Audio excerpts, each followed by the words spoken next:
अस्सलाम वालेकुम, मैं शाहिद हुसैन हूँ और सिंध हाई कोर्ट में मौजूद है। रहमानाबाद फेडरल बीरिया ब्लॉक 5 का केस है। 3-4 दिन से मुसलसल चक्कर लगाए जा रहे थे मुतासरीन की तरफ से। आज इनकी दरख्वास्त समाअत के लिए मंजूर हो गई है, क्योंकि एक अरसे से इनके मुखालिफ फरीक की तरफ से जो केस दायर किया गया था उस पर इनकी जानिब से कोई सुनवाई अदालत में नहीं की जा रही थी। लेकिन अब मुसलसल केसेस दायर करने के बाद आज इनकी बाकायदा सुनवाई हुई है, क्योंकि अदालतों में सर्दियों की छुट्टियाँ हैं तो मुस्तकिल बेंच ना होने की वजह से जो तातीलात के दौरान बेंच था उन्होंने आज इनकी दरख्वास्त इब्तदाई तौर पर समाअत के लिए वो मंजूर कर ली है। अब जो मुतलका बेंच है जिससे ये आबादी मस्मार करने का हुक्म दिया था, ये केस नजरसानी के लिए उनके पास जाएगा। अदालत के अंदर कार्रवाई क्या हुई, इस सारी मामले में जदोजहद क्या हुई, अब क्या 2 दिन बाकी हैं जो केएमसी का नोटिस था, क्या वो केएमसी इस दौरान इस बिल्डिंग को या इस इलाके को तोड़ सकता है नहीं तोड़ सकता, सारा इस वीडियो में आपको बताएंगे। तो नजरुल भाई, आप लोगों ने सारा कल भी केस किया, कल लोग भी आए थे, आज तो जो लोग देख रहे हैं घर में, क्योंकि लोग तो सारे परेशान हैं, तो केएमसी के पास वो नोटिस है जो उन्होंने आपको दिया हुआ कि 2 दिन के बाद आके तोड़ेंगे, तो अब वकील साहब ने आपको क्या बताया? कोर्ट रूम में आप लोगों ने क्या देखा? सर, कोर्ट रूम पे हमने ये देखा कि अब जो मामला थे, जो हमारे को नोटिस दिया था उसको कैंसिलेशन करने के आर्डर हो गया और इंशाअल्लाह अल्लाह के हुक्म से ये वही बेंच सुनेगा जो पहले इनका आर्डर किया है नदीम साहब।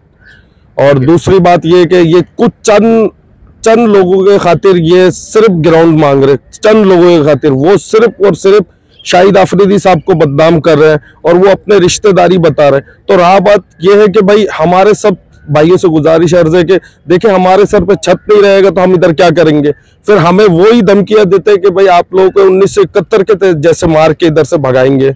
तो ये बदर खान है कि ये इस इलाके वालों को बंगाली होने की सजा दी जा रही है। बिल्कुल बंगाली होने का सजा दिया जा रहा है और कहते हैं कि वो यही बात कहते हैं कि आप लोगों को इधर से मार कूट के भगाएंगे 1971 को जैसे किया था। तो खुदारा हमारे जज ने सुन लिया और हम बहुत उम्मीद रखते हैं जजों से और अदलिया से उम्मीद रखते हैं कि इंशाअल्लाह हमारा सुनेगा। और मजीद हम ये बात करने का आपका मकसद ये है कि आप जितने भी उस इलाके में रहते हैं कानून पसंद शहरी हैं और कानून पर अमल दरामद करना चाहते हैं, तो इसलिए आपने इस ऑर्डर के बावजूद कानूनी रास्ता इख्तियार कर अदालत है। बिल्कुल, हम कानूनी अदालत आपको सुने और उसके बाद फिर फैसला। बिल्कुल, अदालत हमें सुने, हमारे डॉक्यूमेंट्स देखे, हमारे हर एक चीज देखे, देखने के बाद उसके बाद फैसला किया जाए। क्योंकि 1982 में भी इस पे हमारे रेगुलाइज करने का हमारे पास ऑर्डर है। इन्होंने सिर्फ अपने एक जमीन कब्जा करने के लिए बस उस लिए इन्होंने केस किया है। अच्छा, ये मुसलसल संगीन इल्जाम है, क्योंकि इलाके में हम गए, यहाँ पर भी, और चूंकि बुनियादी तौर पर केस आप इसको फॉलो कर रहे हैं, तो ये क्या बात है कि पार्क एक जगह थी दूसरी जगह कैसे नक्शे में तब्दील कर दी गई? ये तो केएमसी वालों ने किया। ये आपको पता है सर कि जो जहाँ पे गरीब बस्ती होते हैं वहां पे दबाने के लिए सब इदारे, जितने छोटे मोटे इदारे होते हैं वो दबा देते हैं, सिवाय हमारा अदलिया के अलावा और किसी पे उम्मीद नहीं है। क्योंकि हर जहाँ पे गरीब होना और गरीब तबका रहना एक जुर्म हो गया कराची शहर के अंदर। और इसके लिए हमारे अदलिया है जो वो हमारे साथ बहुत अच्छे रवैया इस्तेमाल कर रहे हैं और हमारा सुना गया और इंशाअल्लाह मजीद और सुनेंगे, जिससे शायद अल्लाह ताला हमारा हक में बहुत बेहतर फैसला करेगा। चूंकि मोहल्ले वाले एहतिजाज भी कर रहे थे, बच्चे भी थे स्कूल की यूनिफॉर्म में, लोग बच्चे जो थे वो पढ़ने नहीं गए सिर्फ इस वजह से कि घर चला जाएगा तो तालीम का भी क्या करना है। तो आज अदालत में आपने केस भी सुना, जैसे आपने बड़ी तसल्ली से तहम्मुल से सुना, तो अब थोड़ा सा आप लोगों का जो खौफ था वो खत्म हुआ या अभी भी डरे हुए हैं कि घर टूट जाएंगे कभी भी? औज़ुबिल्लाहि मिनश शैतानिर रजीम, बिस्मिल्लाहिर्रहमानिर्रहीम। शुक्र है रब्बुल आलमीन का, आज फकर से दिल बाग हो गया कि अदालत ने सुना है। इतना दिन हम तो बहुत परेशान थे, हम तकरीबन मौत के मुंह में थे। हमारे बच्चों का मुस्तकबिल का क्या होता है, हमारे बच्चे पढ़े लिखे हैं, मस्जिद पढ़ रहे हैं, सब तालीम मजदूर पेशा तो मैं, मेरी वाइफ से लेकर हम सब मजदूर पेशा अफराद है। हम सुबह जाते शाम को आते, घर पे खाने के लिए पकता है, वरना इसके अलावा हमारा खाने का कोई गुजारा नहीं है। सही है, हमारे बच्चों का मुस्तकबिल अदलिया के हाथ पे है। तो अब आप थोड़ी सी तसल्ली है कि अब घर टूटने से बच जाएंगे? इंशाल्लाह अदालत सुनेगी, रब्बुल आलमीन चाह बहुत सुनेगी, क्योंकि हमारे पास डॉक्यूमेंट्स है। हम 1975 का तो मेरा वालिद साहब का NIC है। सही है ना? अच्छा, ये इसमें 1975 लिखा हुआ है जी, बाकायदा इसमें जो लिखा हुआ है ना 11/6/1975, ये आपके वालिद साहब का? ये मेरा वालिद साहब का है। अच्छा, शेख फरीद, मेरा NIC देख ले, मोहम्मद शरीफ शेख फरीद। सही है, ये मेरा वालिद साहब का है। रहमानाबाद, ये पूरा इलाके का एड्रेस भी लिखा हुआ फेडरल बीरिया जी। ये 35 साल उस वक्त इनकी उम्र थी जब ये शेख फरीद लिखा हुआ है मेरे वालिद साहब का। ठीक है, सही ना? 1972 की पैदाइश है इसी इलाके की? जी, इसी इलाके की। ये बिल्कुल, ये वो बड़े अच्छे सबूत हैं आप लोगों के पास। तो अब लोग जो परेशान थे, अब थोड़ी सी परेशानी उनकी कम हो रही? थोड़ी बहुत कम हुई है, लेकिन अभी भी परेशान है अंदरूनी तौर पे। लोगों ने सामान बांधे हुए हैं, सामान बांधे हुए हैं, कोई शिफ्ट हो रहे हैं, कोई कुछ कर रहे हैं। आप यकीन जाने किस तरीके से हम रोजी करते हैं, हमारा खुदा जानता है। गलियों में घूम घूम के 10-10 रुपए की मछलियां जिंदा बेचता हूँ बच्चों को, फिर गुजारा करते हैं। और इस कोर्ट के ऑर्डर के बाद हमारा जीना मरना बिल्कुल जो है ना बहुत ही नागुज़ीर हो गया है।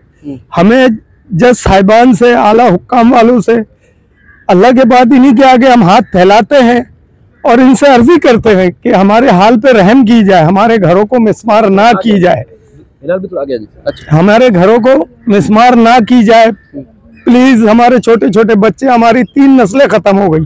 मेरे वालिद वालदा यहाँ पे फौत हो गए, वो यहाँ पैदा हुए हैं इसी इलाके में। मैं इस इलाके में 1972 में पैदा हूँ, मेरे पास डॉक्यूमेंट्स पड़े हुए हैं। मेरे बच्चों के शनाख्ती कार्ड बन गए, उनके भी बच्चे हैं अभी 4-4, 5-5 साल के। अगर हमारे साथ इस तरीके से जुल्म होगा, जो पार्क है वो प्लेग्राउंड वो हमारे बस्ती के साथ है, जिसे 1990 में कुछ मखसूस पार्टियां पावर में आई और आने के बाद उस प्लेग्राउंड में भी कुछ लोग आबाद थे, उनको हटा के उसको दीवार लगा के, बाउंड्री लगा के उन्होंने अपने अंडर में लेके उस पर प्राइवेट स्कूल कायम किया हुआ है। और बार बार हमें तंग किया जाता है, कभी 2012 में नोटिस किया जाता है, कभी 92 में नोटिस किया जाता है, और इस तरीके से जो है ना हमें बार बार परेशान किया जा रहा है। हमारी छत हमसे ना छीनी जाए, हमारे घर मिसमार ना की जाए। हम आला हुक्काम और जजेस से हम अपील करते हैं, मिन्नती करते हैं।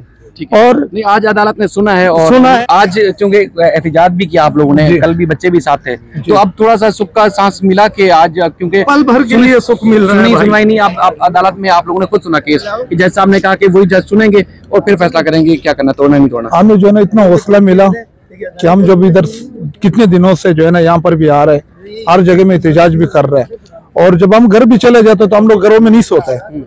सारा रात और सारा दिन जो है ना हम लोग इसी परेशानी में डूबे हुए हैं कि हम लोग आखिर करेंगे क्या। हमारे से तो जो है ना जो हमारे घर है और हमारे छतें जो है ना ये लोग चिन के इसमें पार्क बना के क्या जो है ना ये देना चाहता है।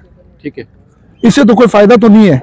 तो अगर लोगों को, तो 2 दिन का टाइम बाकी है, अगर केएमसी वाले मशीनरी लेके आते हैं तो क्या घर खाली कर देंगे, आप लोग चले जाएंगे? घर हम लोग जो है ना हम लोग अपना जान दे सकते हैं, लेकिन घर खाली नहीं करेंगे, हम मर जाएंगे बुलडोजर के नीचे। जैसे 1971 अपना पाकिस्तान जब आजाद हुआ था, हम बंगाली है तो हम टैंक के नीचे हम दब गए थे, सही है, लेकिन पाकिस्तान के नाम पे यहाँ आए और जी तो हम उसी तरह हम बुलडोजर के नीचे दब जाएंगे, लेकिन हम छत नहीं छोड़ेंगे इंशाल्लाह। हम जो है ना अपने घर नहीं छोड़ेंगे, अपने छत नहीं तोड़ने देंगे। सब इस मुकाम पे लगाया है, जिंदगी में जो कमाया हमने अपने इसी घर में लगाया, घर पे लगाया। हमारे पास कुछ भी नहीं है, कुछ भी नहीं, हमारे पास ना कोई प्लाट है।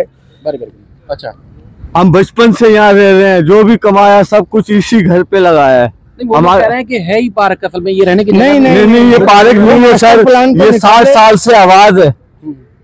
अच्छा, 1973 का मास्टर प्लान को निकाले पुराने, उसी में उनको वाज़ेह हो जाएगा। एक नक्शा भी है मेरे पास, दिखाना भाई, कहाँ है भाई, दिखाओ। एक नक्शा भी मेरे पास है, उस पर वाज़ेह नजर आ रहा है कि ये प्लेग्राउंड जो है हमारे बस्ती के बराबर में है। अच्छा, ये देख सकते हैं, ये नक्शा है, ठीक है, ये देखें, ये नक्शा है।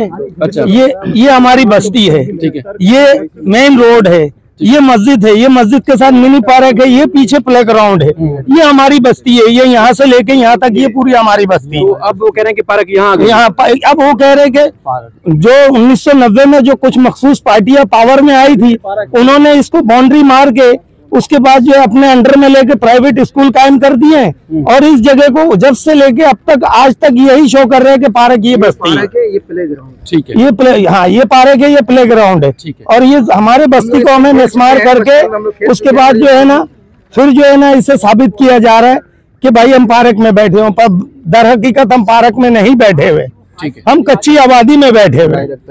ठीक है, चले बाकी जो हम लोगों ने इसी को आबाद हम लोगों ने किया। ये पहले खंडर था, गैस के बिल भरते, पानी के बिल भरते, सब कुछ बिल्कुल लीगल इंशाल्लाह, सब कुछ लीगल है। सबूतों के बावजूद भी अगर ये लोग हमारे से जो है ना अपना घर का छत छीनना चाहते हैं, तो ये पहले हमारे जो है ना गर्दनें उड़ा दे, हम लोगों को जान से मार दे, फिर इनको ये खाली मिल सकता है। वरना हम लोग जो है ना, हमारे जो बड़ों ने भी कुर्बानी मुल्क के लिए दी है, वो इसी दिन के लिए नहीं दी है कि तुम लोग आखिर तक जो है ना इसी तरह रहोगे। ठीक है, हमें भी जो है ना अपना हुकूक और अपना हक और हमारे साथ इंसाफ होना चाहिए। हमारे साथ इंसाफ किया जाए, बराबर होना चाहिए। अमीरों के लिए एक कानून और गरीबों के लिए एक कानून, ऐसा नहीं होना चाहिए, कानून बराबर होना चाहिए। हमने बाकायदा चालान हमारा पे किया रिक्वेस्ट हुआ है। है, ये कच्ची आबादी के नाम से हमने चालान पे किया हुआ है। सिंध बैंक में जो है ना, सिंध बैंक में इस चीज को जो है, ये देखें पूरे इलाके ने चालान पेश किया। कुछ घर लीज हो चुके हैं जिनको परमानेंट लीजिंग मिल चुकी है। कच्ची आबादी से लीज का ऑर्डर जारी हुआ है, तब हम लोगों ने जो है ना ये बैंक में पैसे जमा करवाए। किस तरह पैसे जमा करके हमने जमा करवाया। ठीक है, अगर ये कहता है कि ये जाली है तो फिर हमारे नाम। ठीक है भाई, देखिए आप लोगों ने हिम्मत की और अदालत पहुंचे। अब अदालत ने आज आपको सुन लिया है। अब जस्टिस इमरान इकबाल चौधरी साहब ने आज इनकी जो दरखास्त थी रुकनी बेंच ने इब्तदाई तौर पर समाअत के लिए मंजूर की। उसके बाद फिर चूंकि चीफ जस्टिस बेंच तश्कील देते हैं, अगर मुतल्लिका बेंच नजरसानी के लिए मौजूद ना हो तो चीफ जस्टिस का भी बताया गया कि छुट्टियों में वो तातीलात पर हैं, तो लिहाजा वो नहीं होंगे। तो फिर सीनियर प्रीमियर जज जो है वो जस्टिस नदीम अख्तर ही हैं, और वो ये वही जज साहब हैं जिन्होंने इस आबादी के हवाले से ऑर्डर जारी किया, जो कि केएमसी को कहा था कि 23 जो है वो जनवरी तक अमल दरामद करके पेश किया जाए। अब केएमसी के जो नोटिस की डेट थी वो 2 दिन की रह गई है, और अदालत में रिपोर्ट जमा करानी है वो 23 जनवरी 2024 को जमा करानी है। अब देखना यह है कि इस दौरान अगर ये नजरसानी के लिए बेंच अवेलेबल होता है तो फिर मुस्तकिल इस दरखास्त की समाअत के बाद जो है वो कार्रवाई कर सकता है। लेकिन दरखास्त दायर होने और इब्तदाई तौर पर समाअत मंजूर होने के बाद भी अगर केएमसी चाहे तो इस बुनियाद पर भी फिल वक्त जो है ऑपरेशन रोक सकता है। अब देखना यह कि केएमसी अदालत के इस हुक्म पर या जो मुतासरीन की आवाज़ है इस पर सुनवाई करता है या ऑपरेशन रखता है, ये अब आने वाले दिनों में मजीद पता चलेगा। मजीद इस सिलसिले में जो भी अपडेट्स होंगी वो भी देंगे। और इलाके वालों ने यह भी फैसला किया है कि जब तक ये इनके अदालत का जो हुक्मनामा था वो वापस नहीं होता तब तक इलाके में भूख हड़ताल करेंगे और कैंप लगाएंगे, भूख हड़ताल करेंगे। बच्चे बड़े औरतें सब मौजूद होंगी। अब देखना यह है कि इस मामले में भी मजीद क्या करते हैं, कोशिश करेंगे उस सिलसिले में भी आपको अपडेट